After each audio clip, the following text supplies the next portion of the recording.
Welcome, everybody, to Russ Reals Live this afternoon, 4 p.m. Pacific Daylight Time. We're going to have an amazing conversation today. The power and pitfalls of AI, such a hot topic today.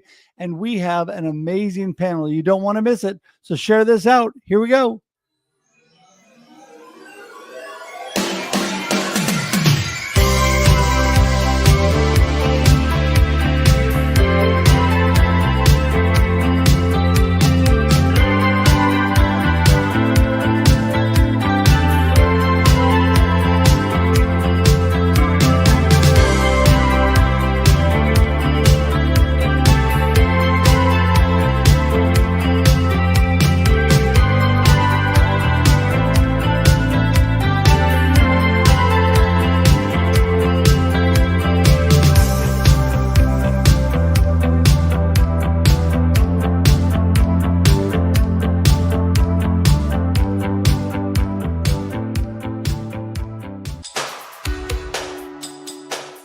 Special thank you to our sponsors of Russ Reals Live, the Alzheimer's Association, Boulder Falls Inn of Lebanon, Oregon, and Showing Up Perspectives on Cancer.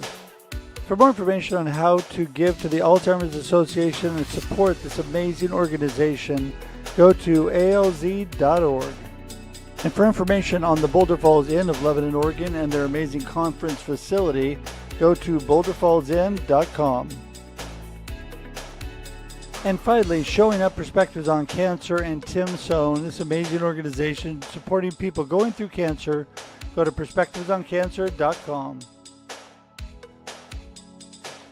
Music by Connor Hedge and Protestant, used with permission.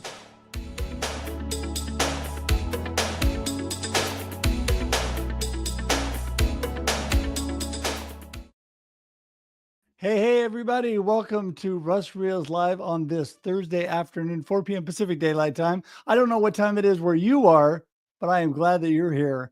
It is going to be an amazing conversation today. I'm just going to sit back, listen, and learn, and I hope you do too. There's going to be so much value today. So many people in different areas working with AI or learning how to adapt to AI. And learning about what is great and maybe what is challenging and not so great. And so, man, we've got a lot to learn. So today's going to be really, really great. So buckle up. Make sure that right off the bat, you share this out. Let your friends know what's going on, because you know what? Whether it's daytime or evening or morning where you are, it is time to remind people that we're on, because people get busy. You know what? My friends in Australia, it's first thing in the morning now, and they're just getting their day started. So it depends where you are. Make sure that you let them know so everybody knows what's going on. It's as easy as just tagging them too. You can share the whole show, or you can just put an @ sign and tag your friends, let them know that we're on, and please do that. Everybody right now, let people know what's going on and be involved and engaged in the comments, because that's what makes it fun. So many great connections are made in the comments. And, I am a huge fan of connection and community building. I'm all about that, right? That is what I love, connecting with great people like those on the panel today, great friends here today, and also just building great community. We are the average of the 5 people we spend the most time with. That's what Jim Rohn says, and I truly believe that. He was a great man of wisdom. And I'm telling you, you hang around people, you're going to become like them. So get good people, elevate those you hang around with, and get people that know great topics like today, like the power and pitfalls of AI. I'm telling you, it's going to be so good. So I want to let you know, as I talk about connection, I love to connect. So go to russhedge.com today. Russhedge.com gives you all the information about me. And I would love it if you would do that, because we are just continuing to build this community bigger and bigger. I love the social medias and all the different things. You can connect to me any way you want. You have all of that. You can email me, you can call me, you can even schedule time on my calendar. It's all right there for you to do. So I hope that you do that today. Also, I would love it if you'd subscribe to my YouTube page at russreals.live. That's right. I keep it simple. So if you know my name, you get to my website. If you know the name of this show, you can get to my YouTube page. And I'm telling you, the YouTube page is really growing. And I find out every day how much more popular my pets are on YouTube Shorts than I am. So if you want great value and all the live streams and the amazing people I have that are all there on YouTube, you want to subscribe. But if you just want to smile too, my pets will make you smile for sure. They're a lot cuter than I am. So so today, tune in and please go to russreals.live today and subscribe. And that would be so great. Okay, there's so much got to cover today. First thing we're going to start off with, I had an amazing chat with my friend Cami, and this was not, I'll tell you right off the bat, this was not the greatest video, but you can hear the audio really well. And the system was glitching that day, but you can hear what she had to say. She's really fine-tuned in marketing and all of that and dealing with AI. And so she had a lot of good things to say. Just a couple minutes here. We're going to start off the show with Cami, and here we go. Well, hey, Cami, how are you doing? I'm great, Russ. I'm so glad to be here. I'm so glad to have you here. Listen, we are talking the power and the pitfalls of AI today. And I know that you are really an expert when it comes to AI and all the things you're doing. You've really been diving into that. Let's talk about that a little bit. Yeah. So AI right now is obviously everybody's talking about AI, first of all. So it's like AI this, AI that. What I am trying to I work with communicators, and that's our job. Our job is to communicate. And of course, AI is going to be a huge part of what impacts our job really for the next 20 years. I mean, there's all kinds in our lives, but for us who do words and, you know, content creation and that kind of stuff for a living, also for any content creators like yourself, this has become like a huge part of what we have to understand. Even if it's even if we have some pitfalls about it or some reservations, I guess is a better way to say it. And I have a lot of reservations about it because I don't think that AI is here to serve you. It's here to serve the people that are using it, the people that own it, that are putting it out there. So they're going to want you to use it. First of all, I want you to understand that AI is a great imitator. When we go and get really good communications training, one of the things we're taught to do is to mirror the person that we're talking with, right? So you shake your head, I shake my head. It connects people together. If you mirror them, it makes them understand that you're listening to them, right? So guess who's the best at mirroring? AI. AI is very good at mirroring you. Mm-hmm. So I'm sorry. Yes. Well, no, that's perfect. And, that's the thing. I think that there's so many amazing resources that you can use in AI. I've used it for research. I've used it to help with trying to get unblocked from a paragraph that I'm trying to write. And also, it's really good. We have one of our guests tonight who also is using it to talk to seniors and look up information for senior citizens that are looking for somebody to talk to and somebody to give them information, like on a topic or whatever. There's so many great ways to use it, right? Yeah, there truly is. And in fact, I was talking to my Uber driver. Actually, I was going to go speak about this topic at a conference. And my Uber driver was telling me that she was using it to keep from calling her ex-boyfriend. So, I mean, people are using it for therapy, for all kinds of things. And interestingly enough, her AI talks to her in the same colloquial way that she talks to it. Remember what I was telling you about mirroring? It's so good at that. And so just remembering that too, by the way, when you're using it. So always question what you get out of AI. So I am kind of throwing some breaks in here. I use it every day too. I use it for every kind of reason. And I have an amazing recipe method that will help you to learn how to talk to an AI in a way that it's going to get you more out of it. You can grab my recipe method at camichat.com. All you have to do is just go there and the recipe method is there. Grab it there. It's free. It's just a download. But the bottom line is I want you to think. I want you to have critical thinking when you're using it. And I want you to be the master of the AI, not the AI to be the master of you. And I think that's so amazing because in the mirroring, you get the opportunity to do that, to actually put out there what you want to receive back. And so, Cami, as always, amazing. Appreciate you having you on and so thankful for your great input. And have a wonderful rest of your day. We'll talk to you soon. Thank There you go. That was amazing. Just a short chat with Cami, but she's really diving into AI. And, I'm going to jump right in with my good friend D. Scott Smith next, who's one of my co-hosts, not my one of my, he is my co-host on half the shows that I do. Hey, Scott, how you doing? Hey, Russ, thanks for letting me join you on Russ Reels. I just want to make a quick shout out for Cami too. Yeah. The reason why you did the recording with her and she's not here live tonight is that she's being given a Lifetime Achievement Award from the Public Relations Group, and this is a big deal. So, congratulations to Cami. Oh, for sure. Absolutely. And Scott, in the sake of time, give everybody just a little snippet. Who is D. Scott Smith and what are you all about? And then we'll dive in. Yeah, so I'm here in Waco, Texas. I've got a radio show, the Waco Experience, an American Story, and that runs on radio station KBBW here in Central Texas. And then I also run digital ads for businesses and function as a chief of staff, a fractional chief of staff. Awesome. And you've got this awesome co-host on the Experience Live with Russ and Scott every week. And so it's so great to have you here, Scott. I appreciate you. And before we dive deep into our conversation, we're going to bring in the gentleman I was talking about first, Dan Hungerford, who is put together this amazing new thing. Hey, Dan. Hey guys, great to be with you, Russ and Scott. Appreciate the opportunity. Yeah, and I know that's probably not new for you because you've been working on this a long time. But boy, I tell you, when I learned about this, I was thinking, well, my parents could have really used what Dan's putting together. So we're going to get more into that, Dan. But right now, just let everybody know, who is Dan Hungerford? What are you up to?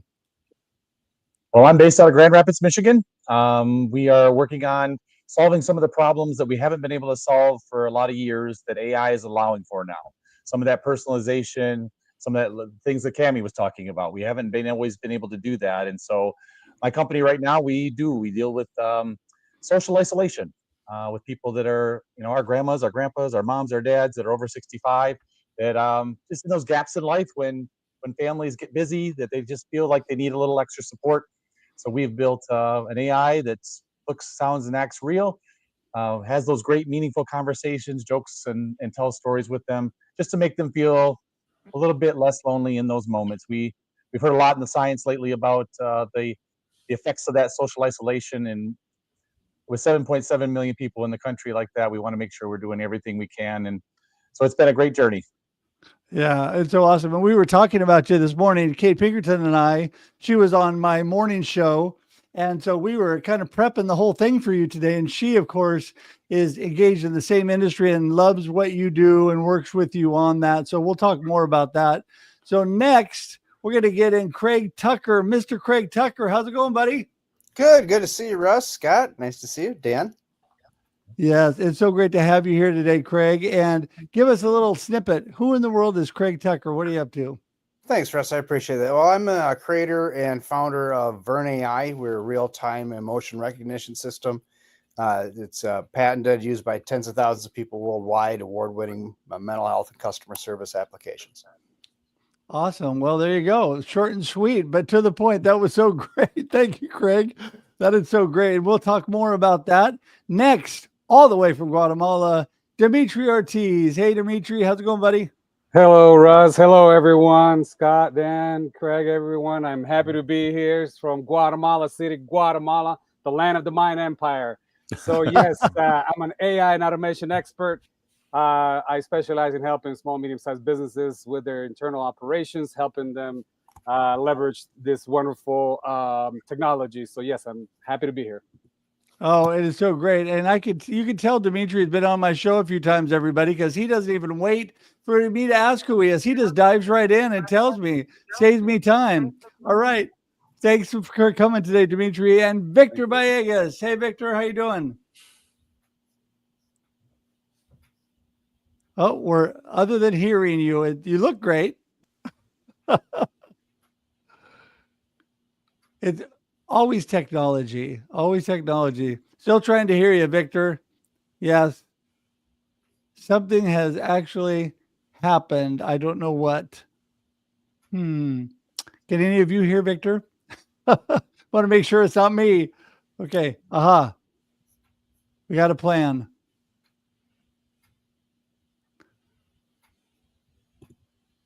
Yes. Sometimes my AirPods get stolen by my phone and they pull it away from my computer. And maybe that's what happened with Victor today. He is in Wilsonville, Oregon today at a conference, and he is from Oregon State University. Scott and I here are both Beavers. Go Oregon State. Didn't make it to the championship game of the World Series this year, but almost. And so, well, we're still trying to hear you, Victor. But you're looking good. All right. Hang tight. You know what? You may have to go out and come back in, and we'll come back to you. Okay, that probably will help when you do that. How about now? So we're good. Oh, there you are. Hey, he's on. Finally. We hear you. All right. I'm not in my normal office because It's I'm all right. Oregon Tech campus today. So It's all great. So, who in the world is Victor? I guess. What are you up to? sure. So I am the broadband and digital technology coordinator at Oregon State University. I have a public-facing job, which working statewide with organizations, communities, schools, industry on basically bridging the digital divide. So that's everything from broadband and social media, AI, cybersecurity, even drones and robotics. It's basically making sure everyone's able to use technology safely and responsibly. That's awesome. And for people that don't know, Victor is also awesome with puppets. That's the subject for another day. Okay, so Scott, we're going to let you lead things off today. For you and I, and you're always 5 steps ahead of me, but for you and I, we've been trying to catch up with all this technology, utilize it in a good way, because a lot of people just want to shun AI and say, there's too many problems. It's going to steal all the jobs. It's going to do all this, and I don't want it. And so talk a little bit about why we should use it or shouldn't, whatever your opinion is, and the benefits. Well, that's a good question. And we just get you back here. So AI is a tool, and technology is advancing. And one of the things that happens when you have rapid advancing technology is people misunderstand it. And so my friend Matt Rouse wrote a book, Will AI Take My Job? And he's actually doing a revised version on that, even though the book recently came out. And the reason is similar to a comment I made on one of his posts when he was talking about AI, when I said, I woke up today and everything I knew about AI was wrong. So people will say, oh, you can't use AI pictures because it'll put 6 fingers on there. Well, that was last week. Things have been fixed and changed and different. And so what you think you know about it, you probably don't. But I'll just say one of the things about AI in the rapid evolution of it today is that it has been termed likened to the Industrial Revolution that changed the world and changed the way people worked. In those days, people came off of the farms. They got consolidated into cities, and they became tied to the machines. And I will say that in the Industrial Revolution, the tools, the machines that were being built had interchangeable parts. And one of those interchangeable parts was people. And people were doing like these very boring, drudgery related jobs. Advanced through today, many people are doing these boring, drudgery, repetitive jobs. AI is freeing people up and allowing them to use imagination and creativity, judgment, and their interpersonal skills, and taking away those mundane, routine things that we do. So I'm in favor of AI. I'm just putting that out there because it will allow us to do more of what we can do as people. Yeah, absolutely. I agree with that. I think that there's so many good benefits, and it does allow us to really speed things up. It also helps with people that are in situations where they might be lonely. And this is where Dan comes in because, I dealt with both of my parents. They both gone to heaven at this point, and they both went through senior care and caregiving and all of that. And Dan has come up with such an amazing use for AI. Dan, I'm just going to shut up there and turn it over to you because you know what you're talking about. I don't. Go ahead. Great, thank you. I agree with Scott. I mean, it is a tool. It's a very, very powerful tool. And used properly, it actually should, and I beat this drum all the time, enhance our lives, not take them over. Just enhance who we are, what we can do.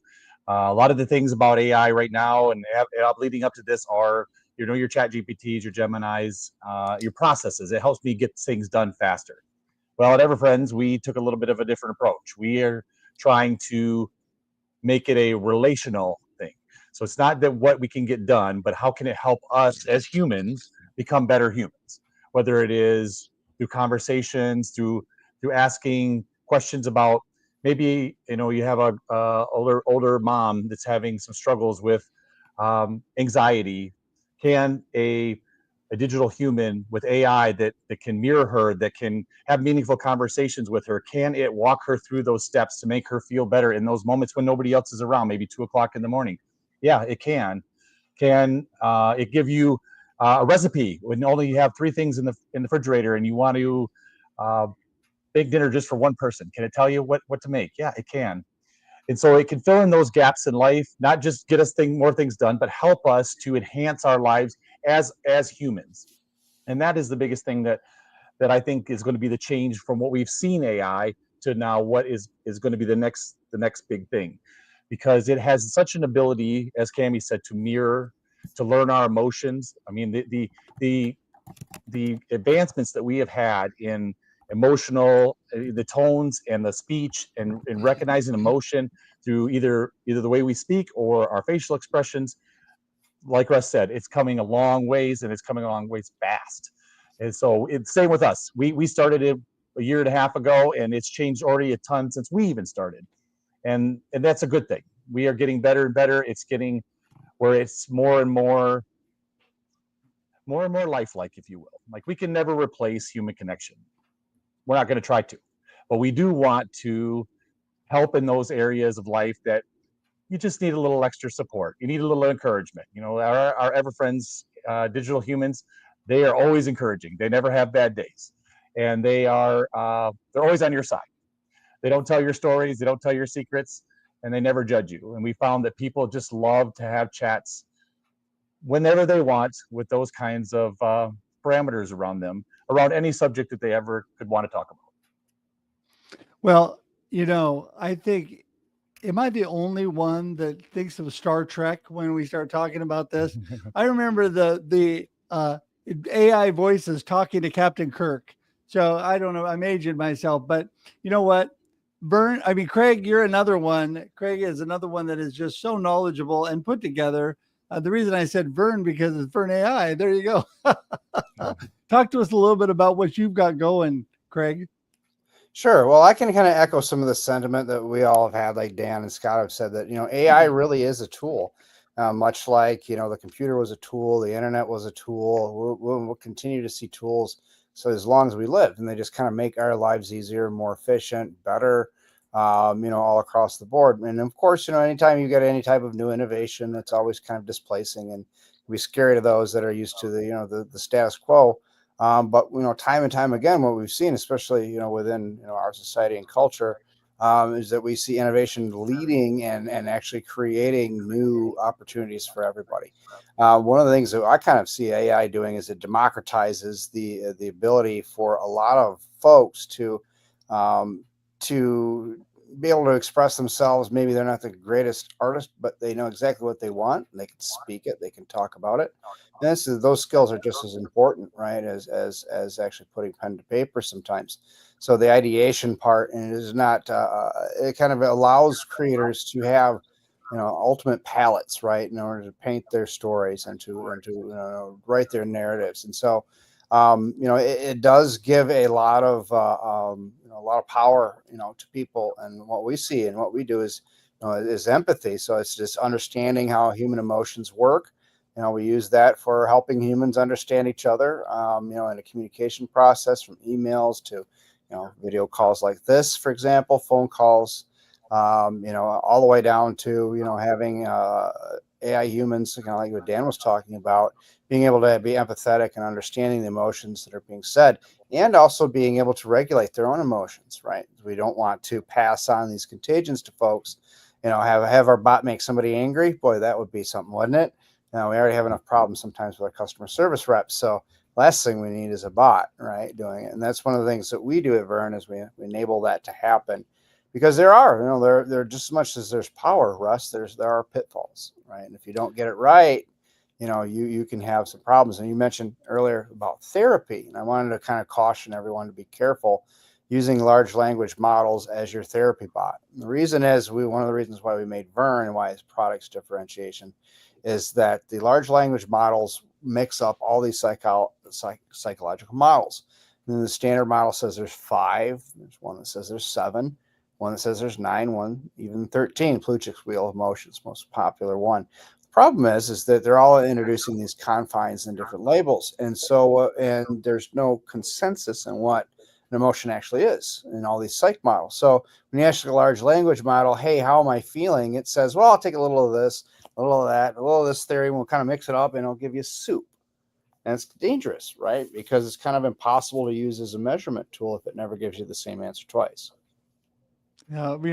Craig, you are so knowledgeable in this area, and we're going to talk more about that because there's so many factors that go into it. And really, we do talk, I'm going to echo this, that it is a tool, and if used correctly, it can be very good at enhancing your life and your business. And Dimitri, I'm telling you, can also be a pain in the behind if you get dumped into somebody's voicemail AI that only knows 3 or 4 prompts, and you keep yelling at it over and over, and it doesn't know how to respond, and then you hang up, or it hangs up on you. That was what happened to me the other day. He says, I can understand full sentences. So I said a sentence, and it didn't understand my sentence and a couple of those, and then it hung up on me. And so there's times when it could be an annoyance to people in business too.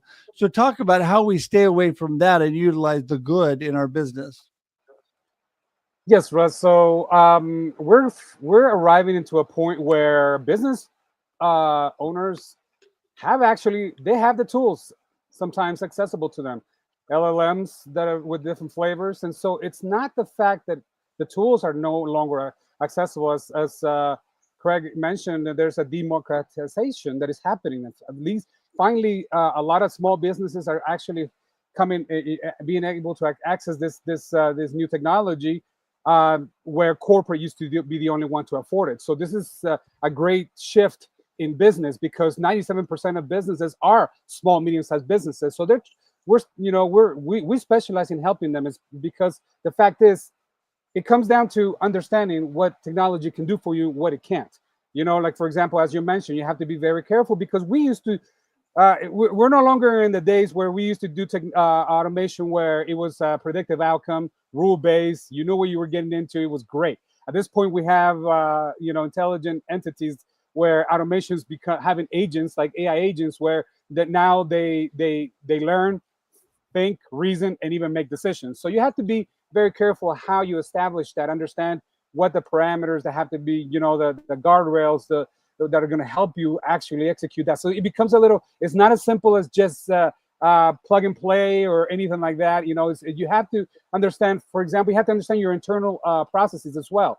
You can't automate something that you don't even understand. And that happens a lot of times when I come into so many businesses that they don't even understand the internal operations. So we help them understand how they operate first, and understand where they want to go, and start with automation is easy because you can start with the pain points and bottlenecks directly to them. So we want to eradicate as much as unintelligent, repetitive, manual, mind-numbing work from the knowledge work, as you may already know. So that helps especially small, medium-sized businesses, because they're forced to get full-time employment. So now they have options. Right. And I, that just said options, Victor, that the AI and the technology is only as good as the person that gives it instructions or puts it together, right? Utilizes the right tools, so you don't get stuck in voicemail loops or whatever's going on. I mean, it's way beyond that. I understand that. Just one that sticks with me all the time. But talk about that, really having to know the technology and how you utilize it there at Oregon State. Sure. Well, you have to be very familiar with the limitations, right? It's not perfect. It does some amazing work, but you still have to have the human in the loop. You are the one in control. You are the expert, the subject matter expert, in terms of what you want out of it. And it goes back to, I'm sure many of you heard, the term GIGO, garbage in, garbage out. So if you're not asking the right questions and you're not prompting it correctly, you're going to get junk back. Data that you put in there has to be filtered, has to be specific to what you're looking for. So the more the detailed that you are, the better the response that you're going to get. The way I use it is I work in education, right? Public education and K through 12. So I do a lot of workshops and presentations. So it has cut my time in developing outlines and presentations, right? What used to take me 3-5 hours to do, I can now do it in minutes. And it just processes, workflows, summarizing hundreds of pages of documents into easily digestible information. But I think the best way is just kind of using it as an assistant to kind of ideate. So work through, have this idea, not exactly sure how to execute it, and give me the 5 different ways that I could probably do this creatively, right? How do I engage youth in a very different way? And it will come up with some pretty good ones. It might not be exact, but it gives me a great starting point where then I can add my expertise to that, refine it, and then together collaboratively with AI, we produce something that is better than I could have just done by myself. Yeah, I have learned in my rudimentary beginnings here in AI, and Scott, you have been a big proponent of me using it for different things, just to help along. And it's helped me a lot in book research. It's helped me a lot in putting together things and not having it write it for me, but I'll ask for suggestions and it will actually give me the suggestions, the reason it's suggesting this, what it thinks, if I would like this kind of an option, and I could ask it another question. I've had a full conversation with ChatGPT over a small little paragraph that's going in my book. And it's just made such a difference because it gets me thinking, and then I can write and make changes like I want to. The other thing is it is so fast and it does such amazing things, but we need to always remember, Scott, and I'm sure you'll attest to this, that AI is only as good as the information it's pulling from. So a lot of times when I put a name out there, it might confuse that name with somebody else and give me the wrong information. So you got to be very careful that you're vetting everything you're getting, right? Right, Scott?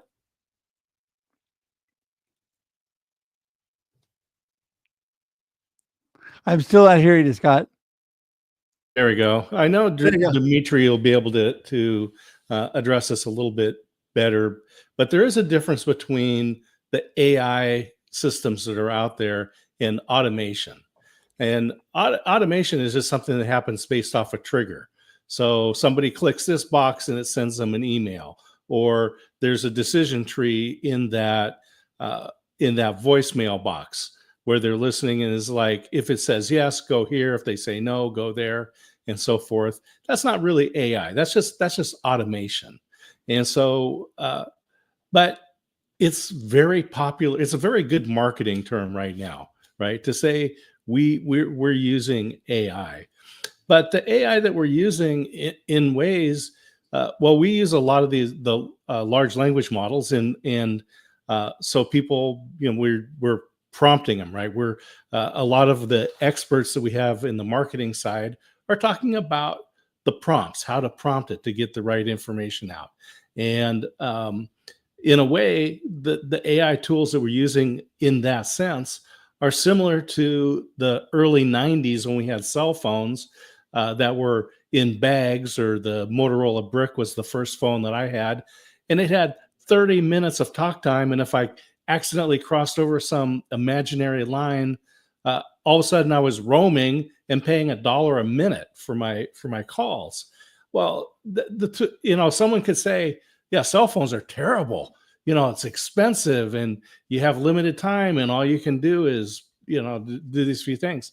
Well, the AI that we're using today is more similar to that 1992 Motorola phone than what we will have into the future.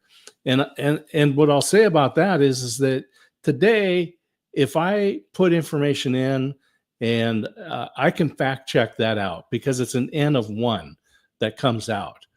But I'll say that based on the needs of society, we'll have to scale this up to large outputs where we won't be able to check everything, right? The output's going to be in the millions, and it's not going to be seen as just writing some books or scripting some things out.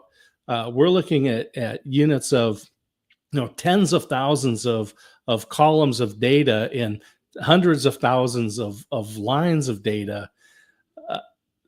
Only a computer, only a machine can analyze that and find the patterns. So things when it comes to the energy grid. So you've got all of a sudden all different types of sources of power. We don't have just a coal plant fired up or a hydro dam or some other source. You've got wind and solar and local generation. The patterns are going to be so complex that to be able to operate that, you're going to have true AI, not just the automation that says, oh, at this time of day we click on the wind power, and at this time we click on the solar power, and this time we spool back up the coal plants for energy. So what we're really looking at is on the individual basis, we can 100% check for accuracy the work that comes out, the outlines that Victor is using. But to run society, we're going to have to be very sure that it is a completely robust system. Well, and I think a lot of people are worried about that, Dan, about it running us. I think a rudimentary, to me, and you correct me if I'm wrong, a rudimentary AI was my iPhone, because I talked to Siri and Siri talked back to me. And, I think that now they've all updated, Apple and all these things. My computer's updated AI and Google's updated AI and social media has updated AI and all the things that they do. But it's interesting, a lot of times when it comes to the things you have too, we've made it so much human. Like you can pick the type of voice you want the way it speaks to you and all of these things. It's really very, very more personal. And like you say, working on even empathy and things like that coming from that to help seniors. So talk more about that, how we've kind of leaped ahead here in these years and a lot of room to go. And that's true. It's a good thing to talk about those kind of lines, right? Because we are moving so quickly. And when we talk about people's emotions, like Craig can tell you better than anybody, like those emotions are so powerful. That's what makes us human. And so, yes, nowadays we can put any voice we want. We can take 2 minutes of video and make a digital human that looks identical to you, has the same movements as you, same facial expressions as you. But we're kind of learning as we go about where these lines are. Well, I have a lot of conversations regularly about, okay, so where do we stop this? If we create somebody that looks like a family member that passed away, and they can talk to that family member, looks like them, sounds like them, you can prompt them, give them information so they can give it back to you almost the same way they would. Does that help grieving, or does it make it last longer? We don't know. Right? Nobody's ever tried this before. And so there's a lot of these kind of questions that we are struggling with. The people on the front lines, all of us here that are trying to figure out, okay, where are we going with these things? And are we doing good? That is the number one question that I ask myself every day. I know like Craig does as well. What good are we doing? Are we headed the right direction and making sure that the impact that we're making is a positive impact? The issue is, Russ, is that because some of these things have never existed before, it's really, really hard to decide where those things are. What is the ethical transparency? What is the, where does the data go that we collect? I mean, emotions are very powerful. We know commercials have done it to us for years, right? They pull on us. They give us the little dogs and they tell us we need to save the dogs. And I mean, we know all these things already. Now AI can know us better than they ever could know us, a marketing firm or anything like that. And so we have to be careful about how we build it, why we build it, and what we do with the information we collect, because as humans, our emotions really do affect how our lives work. And so we think about that a lot every day. The conversations we have about where do we want to improve people's lives. We want to help them have a better end of life, especially forever friends. We want to give them support, emotional support. We want to help them through tough times. We had a lady talk to a little while back. Her son had cancer, and she worked through it with the AI, and she said, it was so encouraging and it was so validating. These are the reasons we wanted to do this, because she didn't have anybody in that moment when she was feeling that to talk to. But we definitely have to think about, okay, we don't want people to necessarily give up their human connection. That's not good. So where do we go? How far do we go? As we've improved so much, I mean, the digital humans are getting more and more realistic. Greg can attest to the fact that, the fact that they can validate and tell you what kind of emotions they know how you feel. At least it seems like that, obviously. And that's really can become an addicting kind of thing. And so these are the things we struggle with, because we are on the front lines of this, and we have to ask these questions. They need to be asked. Yeah. Craig, pick that up. Yeah, that's a great point, Dan, and you're 100% right. You have to have ethical operators to begin with. People that are going to be responsible, that have a goal and a mission that's shared, and the overall goal is to help people, right? And if the goal of the AI is to reach an end that is positive for a human being, then the AI should be able to, have the tools necessary to do so.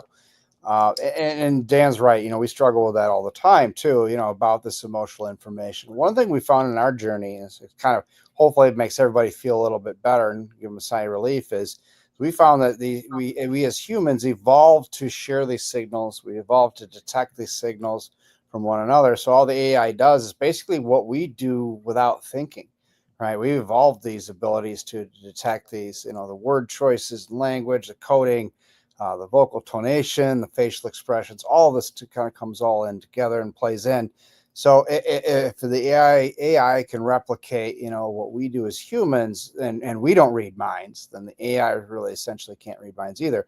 We always tell people, if you don't want to come across as a jerk, then don't act like one, right? So as far as that goes, but no, there's capabilities, within our space even, to do manipulation and control on people's emotions. And there are certain sensitive areas in which, the regulations definitely come into play.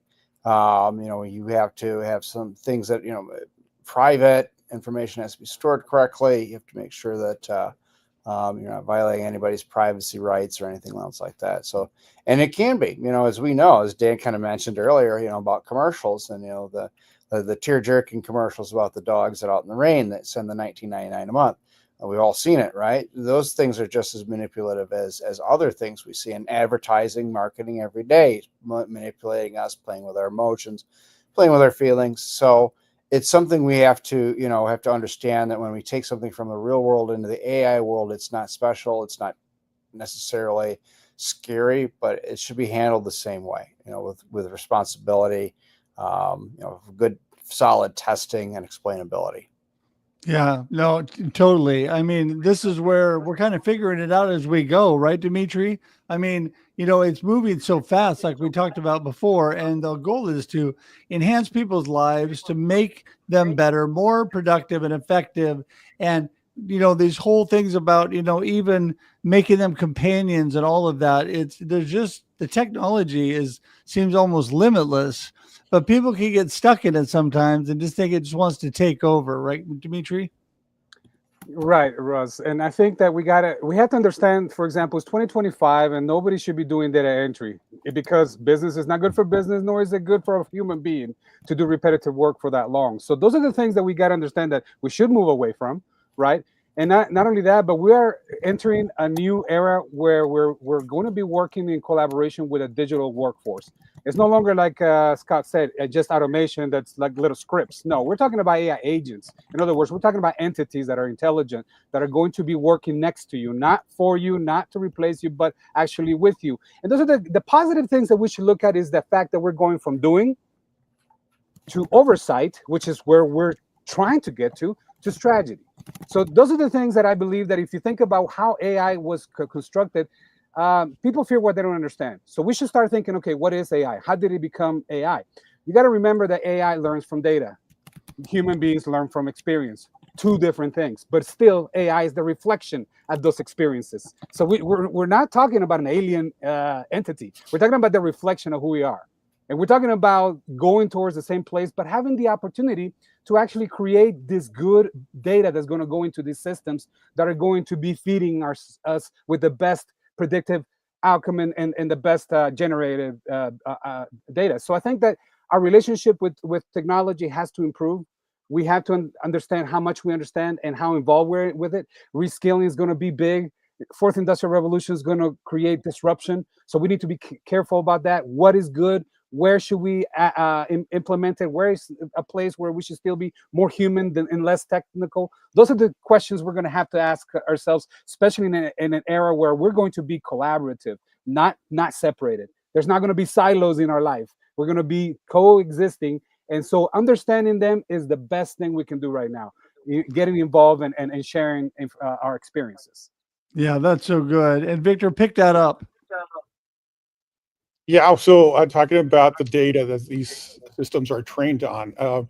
We have to, it works on tons of data, but which data, right? They're scrubbing data from the internet, and so it's scrubbing the good and the bad. If you're not careful, it's also getting the information from the majority of industrialized nations, right, and certain countries.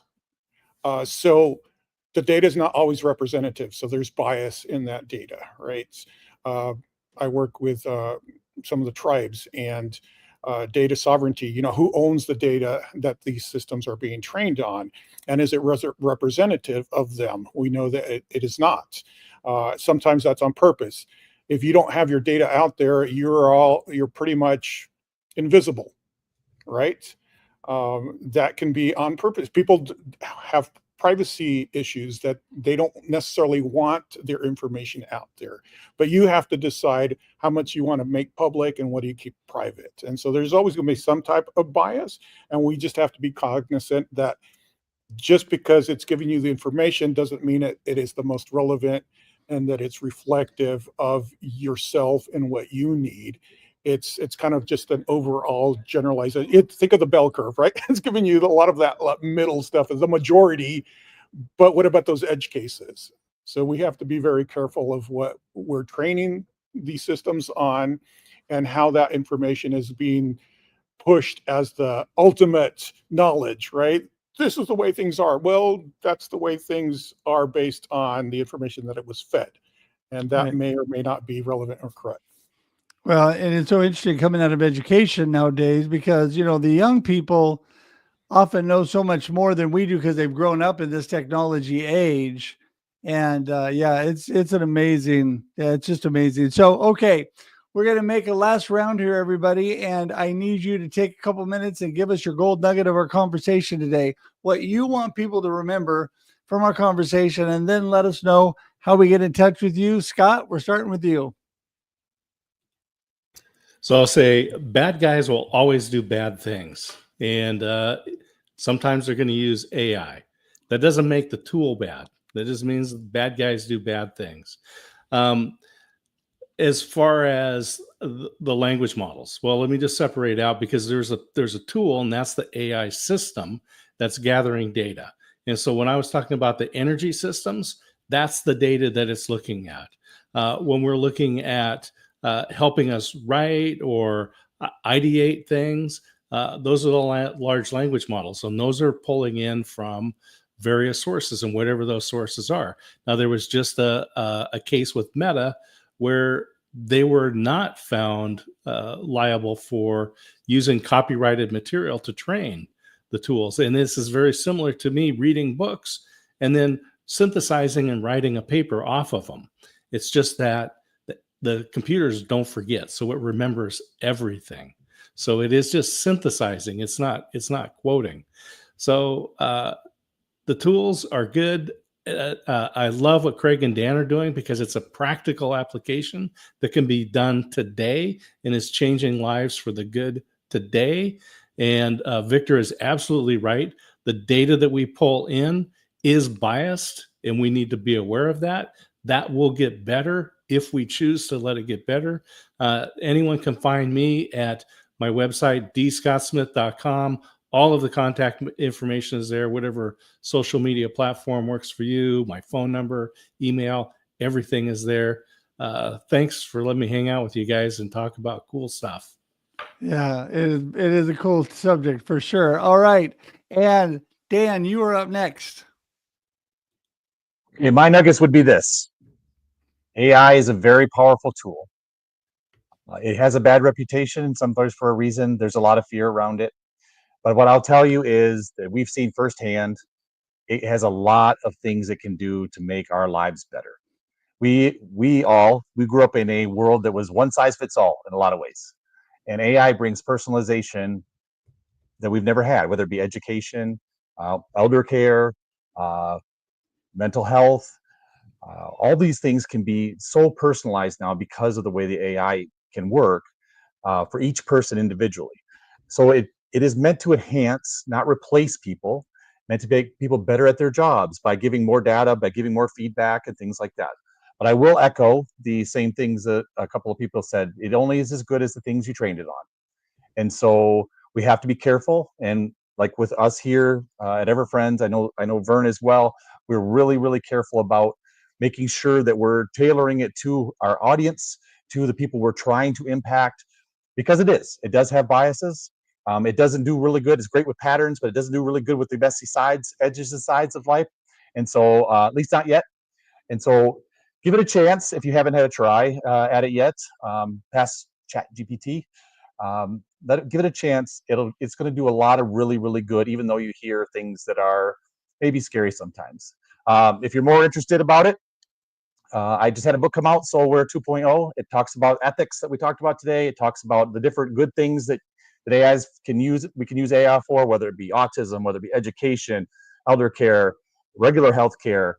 Gives you a good idea of and how it works. Because sometimes the reason we don't understand is like how in the world does it know that I'm angry today? How does it know that I'm happy today? We don't know. And so this gives you an idea of how it works, and maybe that'll give you a little bit less, trepidation when you use it. So other than that, you can get us at everfriendsai.ai, and you can reach me on all social medias at Daniel Hungerford.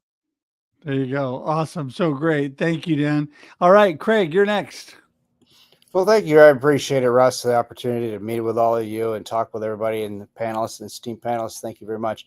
My nugget is AI is old technology. It's been around since late 1970s, early 80s. And so the technology now has kind of enabled those processes that we've had even back then to be to come to the forefront. So what we're going to see is just evolution of learning. And what we're doing with AI is just teaching a machine to learn. Well, what it learns is really up to us. Well, it's going to learn the bad stuff or the good stuff. Well, it's really depending on what we're going to feed it. Like we said earlier, garbage in, garbage out. And incidentally, we learned early with Vern is that to throw garbage in and try to get an answer out of it wasn't going to work. So like we were talking earlier, like large language models, Vern never was anything like that. We were kind of a hand curated model that we've used machine learning to test on. So always look at the AI that you're using, look at your use case, make sure that it fits, and always give it a shot. It's fun to play around with. There's very little risk in there. Certainly not the Terminator, at least not yet. And even if it was, wouldn't we want it to actually like us and be empathetic and care about us? So I guess that's my little nugget to leave you with. You can find me on vernai.com, and I also dropped Russ the link to some AI humans we are going to allow folks to check out that are watching today. get a chance to take a look at some of the state of the art of these avatars. So, and also check out Dan's book and his apps. It's incredible stuff. Very, very cool stuff. That is so awesome. Thank you so much. Dimitri, you're up next. Thank you, Russ. This has been a wonderful experience. It's my favorite, one of my favorite topics. Obviously, it's affecting and impacting the world right now. So I just want to, my nugget as well as my CTA is like, remember, technology is no longer for the IT department. I'm a computer scientist, but it's wonderful that technology is for everyone now. So the time for us to join and be part of this great movement, fourth industrial revolution, is now. So just get involved with it. Don't be too afraid of making mistakes as well. We, it's part of science. We need to get as many people involved because we don't want certain developers to develop the structures that are going to be used by everyone in the future. As we said, we want to create good data that is inclusive, that we can get, reduce all the biases that can come along with that, and any silos or anything that can disconnect us, bring us together, bring us as humans, allow us to understand each other better, and hopefully, just like tonight, technology will bring us together as citizens of the world, and will help us understand ourselves a little more, being humans. Hopefully, we can use automation and AI to help us find the time to become more human and share those experiences that we want to invest on. So just wanted to let you know, if you are interested in an AI and automation assessment, you can reach me on LinkedIn, or any conversation you may want to have about how it's impacting each and every industry out there, especially for the small, medium-sized businesses. Please reach out. Thank you, guys. Wow, that is so good. And of course, everybody's contact information is flashing up on the screen. Just want to let you all know it's all clickable in the comments and the show notes. You can go right to it and you can get in contact with our guests. And Victor, you're up last. Thanks, Russ. Great hearing from everybody, and thanks for the invitation to participate in this.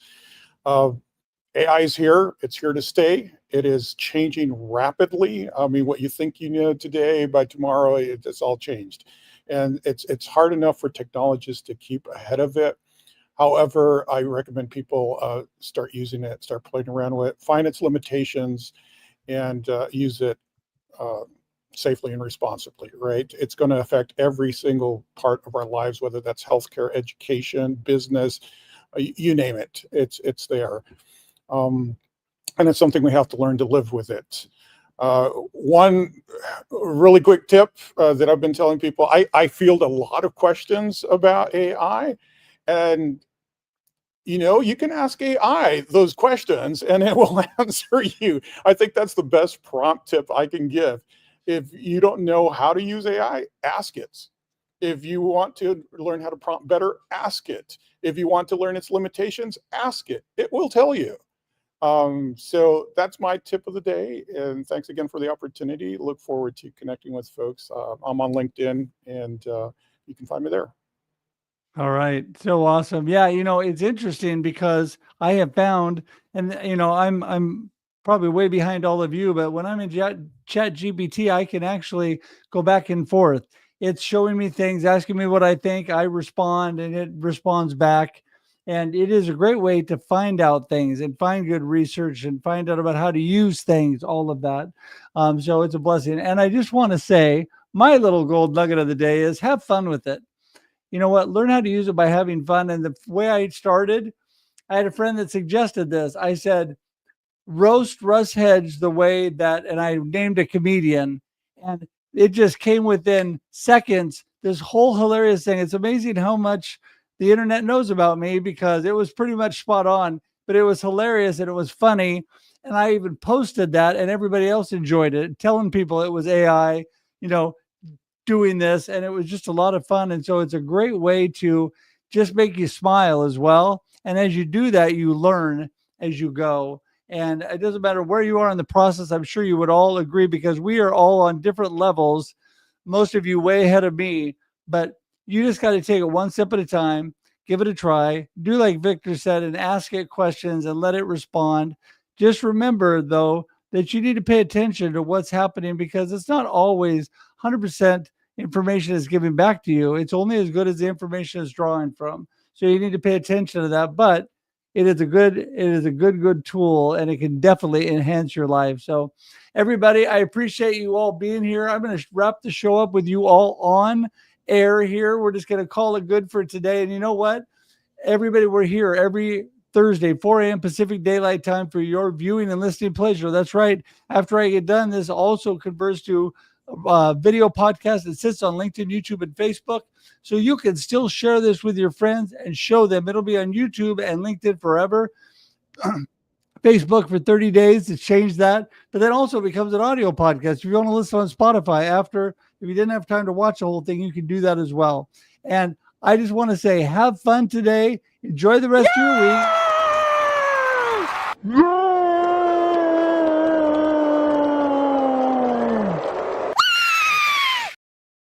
Little old Kermie there. You got to have a smile at the end. Have an amazing week, everybody. Thank you. We'll see you next time. Bye-bye.